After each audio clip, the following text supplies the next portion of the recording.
What a privilege it is to open Spectator TV Australia with our Spectator chairman Andrew Neal, who is coming to us from Dubai, and Australia's king of radio and one of the most loved figures in Australian political commentary, ADH TV's Alan Jones. Gentlemen, welcome to the show. Thank you, Alexandra. Pleasure to be here. Indeed it is.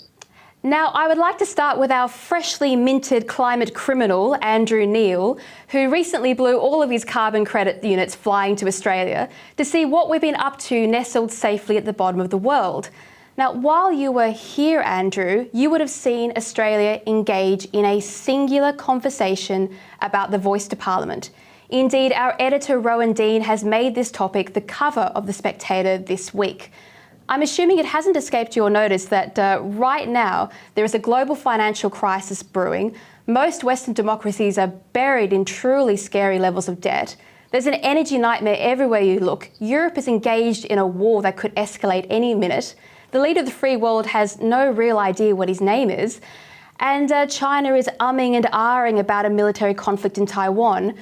Is it a bit bizarre, Andrew, to watch Australia pick right now to enter a debate about race in our constitution?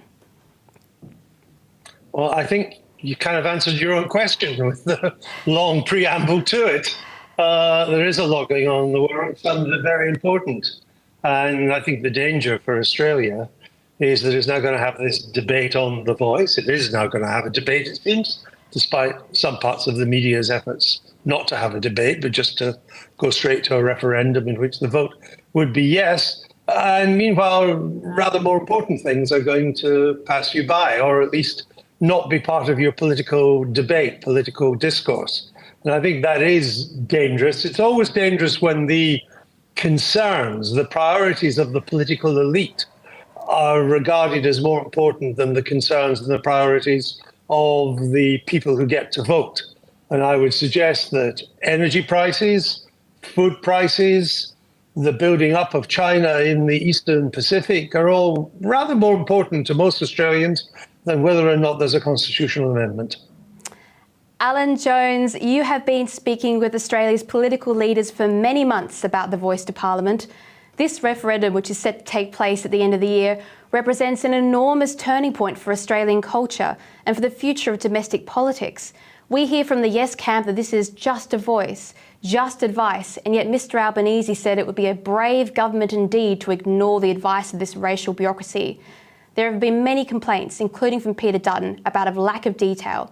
Alan, have you been surprised by the quality of the conversation offered by Australia's leaders regarding the voice? No, not at all. But if I might just say, without being sycophantic towards Andrew, and it's been wonderful to have him in Australia, The Spectator magazine is the one magazine which is non-woke and is a genuine, has a genuine capacity to articulate true conservative values. And there are millions and millions of Australians who don't have a political home, who wonder who speaks for them, and they certainly don't get much of a voice, if I could use that butchered word, in terms of the mainstream media.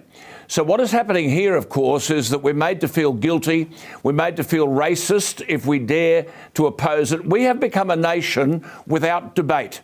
Whether it's climate change, whether it's vaccination, whether it's coronavirus, and now the voice, we're a one idea nation. You dare to deviate from any of that and you're in trouble.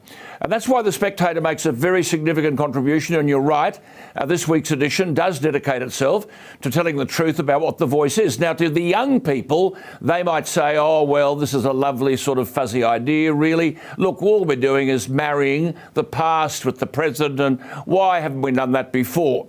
Now, to those people, we have to say there is detail here. The reason there could be two reasons why the Prime Minister won't release the details. One is that he doesn't know them, and I suspect that might be the case. The other is he's afraid of the conclusions that the electorate will draw when they do know them. Now, I have seen the minutes of the meetings which contributed towards the formation of the voice, which led to the kind of statement that the Prime Minister has made that we'll be expected to vote upon.